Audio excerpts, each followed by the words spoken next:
গর্গ চ্যাটার্জির মুক্তি চেয়ে খুব মিনমিন করে তাকে ছাড়িয়ে দেওয়ার জন্য কিছু কিছু বুদ্ধিজীবী আওয়াজ তুলেছেন। আমি বলবো, আমি নিজেও চাই গর্গ চ্যাটার্জির মুক্তি হোক, কারণ আমি মনে করি যে বাকস্বাধীনতা থাকা উচিত। প্রত্যেকের রাজনৈতিক মতাদর্শ যতই আলাদা হোক না কেন, গর্গের থেকে আমার রাজনৈতিক মতাদর্শ যতই আলাদা হোক না কেন, শুধু রাজনৈতিক মতাদর্শ প্রচারের কারণে কাউকে এইভাবে জেলে রাখা যায় না। কিন্তু ভারতবর্ষের আইনে যায়, আমি আবার বলছি ভারতীয় সংবিধানে এটা যায়। তো পুলিশ যেটা করেছে সেটা ভুলও কিছু করেনি, তারা আইন মেনেই করেছে। কিন্তু সমস্যা হচ্ছে সেই আইনটাই গোলমেলে, এবং সেই আইনটাকে যে ভারতবর্ষের যে এই যে কলোনিয়াল আইন, যাকে ব্রিটিশদের বিরুদ্ধে ব্রিটিশ সরকারের সমালোচনা করলে তাকে জেলে পড়া যায়, সেই আইন তো বদলায়নি না। সেই আইন যদি না বদলায় তাহলে কী করে হবে? তো সমস্যাটা এইখানেই যে গর্গের মুক্তি চেয়ে যারা আন্দোলন করছেন তারা সমস্যার গভীরে যাচ্ছেন না। এটা ভারতীয় এবং বাঙালি বুদ্ধিজীবীদের একটা মূল সমস্যা। তারা সমস্যার গভীরে যান না, তারা ওপর আছে গর্গের মুক্তি চাই, ঠিক আছে, মেনে না গেল গর্গের মুক্তি চাই, তো সমস্যাটা তো থেকেই যাবে। কালকে গর্গরা যখন ক্ষমতায় যাবে, বাংলা পক্ষের বিরোধী যদি গর্গের বিরুদ্ধে মতপক্ষে যারা বলবে, গর্গের লোকেরাও তো জেলে পড়বে। ওরা দেখুন, ওরা একটা ফ্যাসিবাদী সংগঠন। গর্গ যেটা বাংলা পক্ষ করছিল সেটা কি গণতান্ত্রিক নাকি? সেটাও তো একটা ফ্যাসিবাদী সংগঠন ছিল। ওদের সংগঠনের মধ্যে যদি ওর বিরুদ্ধে বা ওর মতামতের বিরুদ্ধে অন্য কেউ বিরুদ্ধে মত চাপালে তাকে বাদ দিয়ে দেওয়া হতো। তার বেশি কিছু করতে পারতো না, যেহেতু পুলিশ ক্ষমতা নেই। পুলিশ ক্ষমতা থাকলে তাকে জেলে পড়ে দিত, রাইট? যেটা তৃণমূল হলো, সিপিএমের আমলে তৃণমূলের নেতাদের, কংগ্রেসের আমল নেতাদের ফলস কেসে জেলে পড়া হতো। তৃণমূল যখন এলো, সিপিএমের নেতাদের ফলস কেসে, বিজেপির নেতাদের ফলস কেসে জেলে পড়া শুরু করলো।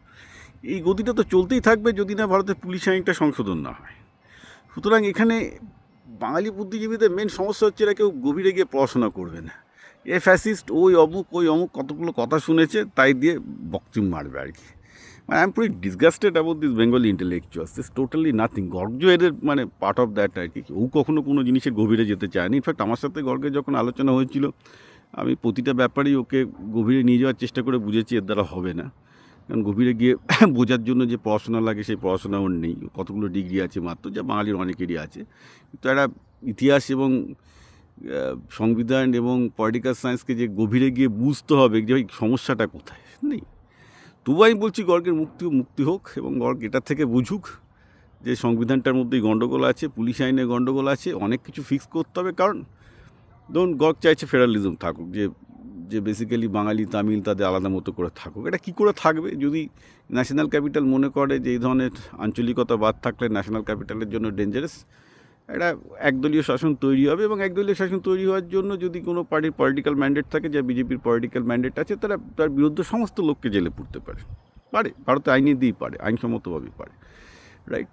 তো যেটা মেন সমস্যা হচ্ছে যে একটা সময় যখন কেন্দ্রে কোনো পার্টি শক্তিশালী ছিল না, ইন্দ্রজিৎ গুপ্ত যখন চেষ্টা করেছিলেন ভারতীয় পুলিশ আইন ফিক্স করতে, তো তখন তো ইন্দ্রজিৎ গুপ্তকে কেউ সাহায্য করেনি। এসব বামপন্থী বুদ্ধিজীবীরা যারা আজকে বলছে তারা তখন কোথায় ছিলেন? ইন্দ্রজিৎ গুপ্ত যখন সবাইকে দেশকে ডাক দিয়েছিলেন পুলিশ আইন সংশোধন হোক, যেহেতু জ্যোতিবাবু চাননি যে না পুলিশ আইন যেমন আছে থাকুক, এসব বুদ্ধিজীবীরা তো আমি চিনি, তখন কী আর করবে? জ্যোতিবাবুর পেছনে পায়ে তেল মাখাচ্ছিল। সুতরাং বাঙালি বুদ্ধিজীবীদের এই গর্গকে ছেড়ে দিন, এই করুন, এইসব ব্যাপারে পাত্তা দেবেন না। মাথায় কিছু নাই, পুরো অশিক্ষিত সব লোকজন। মেন সমস্যাটা হচ্ছে এই যে এটা সমস্যার গভীরে যাবে না, নিজের ন্যারেটিভ তৈরি করার জন্য তারা দু পয়সা দানা পানি দিয়েছে। এখন তো সেগুলো বন্ধ হয়ে যাচ্ছে বলে ওটা মিনমিন হয়ে এসছে ওদের মানে উচ্চারণটা, আর স্বরও আমি শুনতে পাচ্ছি না ইদানিং। মূল সমস্যাগুলোর দিকে এরা কেউ কখনো আলোকপাত করবে না, শুধু ওপর যে পার্টি টাকা দেবে, যে টাকা দেবে তার মতো কথা বলে যাবে।